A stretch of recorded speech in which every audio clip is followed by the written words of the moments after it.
Okay, the Seahorse is almost exactly the same as the horse, except you need a little bit less inflated. So I leave about 7.5 inches uninflated. You're going to start off exactly like the horse. 2 bubbles for the lips. You're going to twist them together. Bring this nozzle up and over 1.5 times around.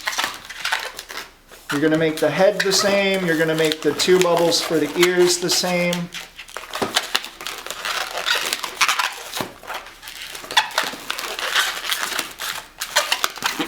Then you're going to make the 6 bubbles for the mane the same as you did before.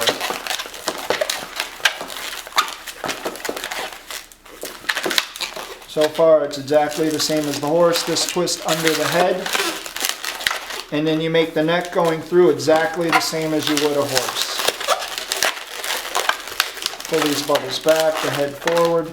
This is where the similarity comes to an end, because seahorses don't have legs.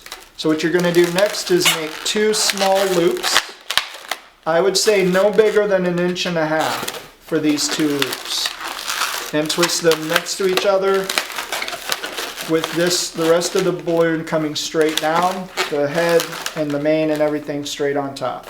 You ideally want something like this left, and if you have this, you can pull it down a little, squeeze the balloon to help it have that starting point for the curve.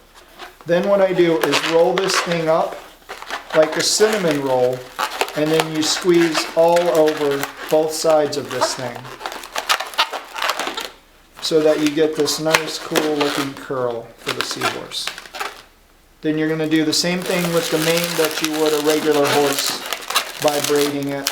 Once you're done, you straighten everything out. This is your seahorse.